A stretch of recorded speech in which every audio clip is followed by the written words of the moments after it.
রাতে আমরা এই এটার মধ্যে ছিলাম। এটা একদম পুর গ্রাম জায়গাটা, এনারা সব ব্যবস্থা করে। আর এই ঠিক ভিতরে দিয়ে থাকার জায়গা, এখানে আমরা শুয়েছিলাম।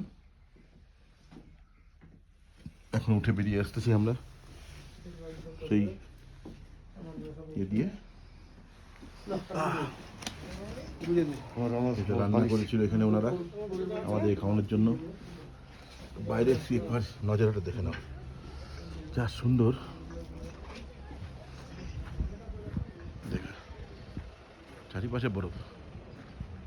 কাল রাত্রে এখানে তুষারপাত হয়েছিল। এই লজটা, এখানে এই লজে আমরা ছিলাম। চারিপাশে সুন্দর দৃশ্য। এখন আমরা প্যাকিং করছি, বেরোবো। আমাদেরকে মানালি যেতে হবে। মানালি এখান থেকে 320 কিলোমিটার দূরত্ব। বাস আজকে এই অবধি। নেটওয়ার্ক আসছে না বলে আপডেট করতে পারছি না সব। নেটওয়ার্কে গেলে আপডেট করবো সব।